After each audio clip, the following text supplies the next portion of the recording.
The Day the Sky Fell. Superman versus Doomsday.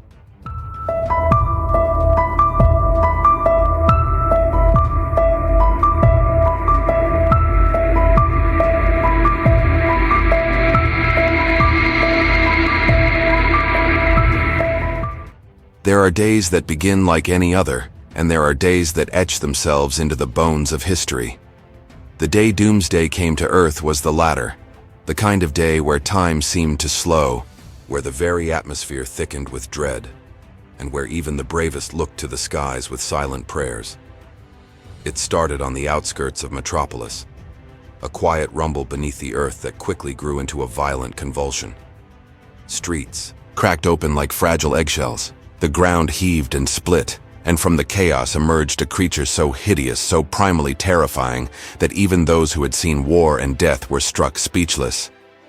His name was unknown to most, but the damage he wrought would teach it to every living soul. Doomsday. His body was made of thick gray flesh interlaced with jagged, bony spikes. His eyes glowed with a hate that needed no explanation. Doomsday did not speak. He did not threaten. He simply walked forward, and everything in his path was reduced to ruin. Military jets, armored vehicles, entire buildings. None of it made any difference. He tore through steel and fire as if it were mist. His only purpose was destruction. Across the city, emergency broadcasts screamed through every screen. Citizens ran, stumbled, wept, clutching their loved ones and fleeing the streets. The skyline of Metropolis began to change, not through innovation or architecture, but through devastation. Smoke replaced clouds, dust eclipsed sunlight, fear swallowed hope. But high above, in a place where fear could not reach, a figure soared through the clouds. Clark Kent had heard the call long before the news anchors could form the words. Even before the seismic sensors registered the quake, he had felt it. Something deep in his core, in the stillness where his Kryptonian heritage met his human heart, told him that something had come to test him like never before. Superman emerged into the sky without hesitation. He wasn't just a symbol now. He was a line drawn in the sand between Earth and annihilation. The first blow came like a meteor strike. Superman launched himself into Doomsday with enough force to level a mountain, hoping to knock the beast down, end it before it could escalate. But Doomsday did not fall. He reeled, yes. He snarled and staggered. But then with astonishing speed he struck back, and with that, the battle truly began. Their war tore through downtown Metropolis. Superman fought with discipline, grace, and heart. He lifted collapsing buildings to shield civilians. He diverted laser fire and caught rubble mid-air. Even as he traded devastating blows with Doomsday, his mind never left the people. But Doomsday was not like other foes. He didn't slow down. He didn't seem to feel pain or fear. Every time Superman dealt damage, the monster returned stronger, adapting, evolving. Each punch from Superman seemed to teach the beast how to endure more, how to hurt more. They clashed in the skies, tearing through clouds. They plummeted into rivers, sending tidal waves crashing onto nearby neighborhoods. They shattered roads, broke bridges, and ignited fires that stretched for blocks. The city had seen alien invasions, monsters, and madness, but never this.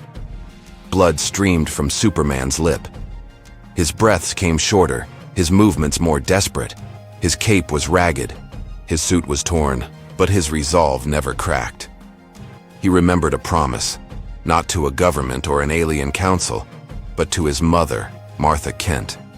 A promise to use his power for good, to protect those who could not protect themselves, to be a light, even when all other lights had gone out.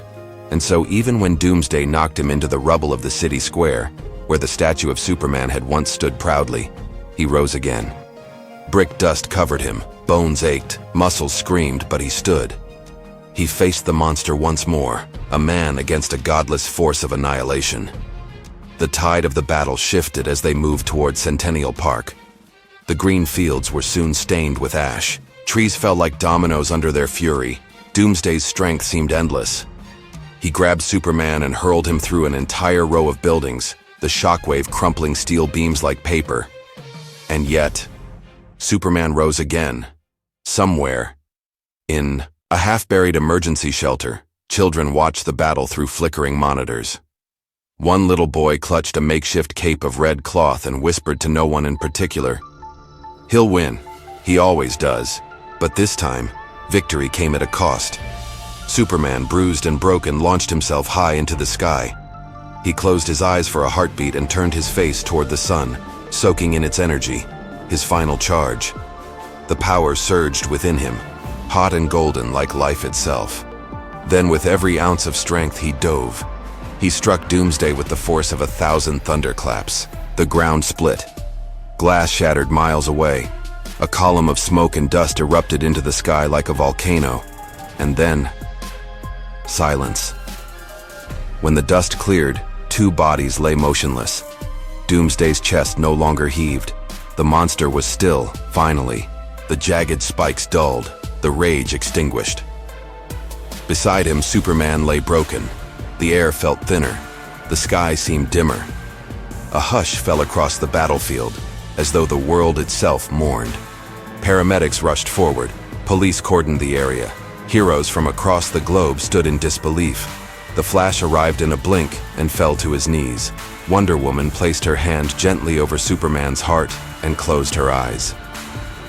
Lois Lane was the last to arrive. She didn't scream. She didn't cry. She walked with trembling hands to where he lay and knelt beside him. The world watched as she placed her forehead against his and whispered something no one else could hear. The flag of Metropolis was lowered that evening. The world lit candles, not only in cities, but in villages, in deserts, in places where even his cape had never flown. They mourned not just a hero, but a symbol of belief. A belief that one man could truly make a difference.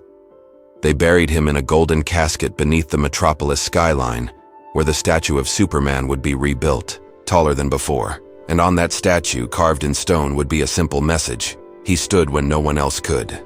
But death is not always the end. In the shadows, in the silence beneath the earth, something stirred. Not Doomsday. He was gone. But something else. A heartbeat. A flicker of solar energy. A whisper of breath. Because Superman wasn't just a man. He was hope. And hope never dies. The world may have mourned. The city may have wept. But the story of Superman was far from over.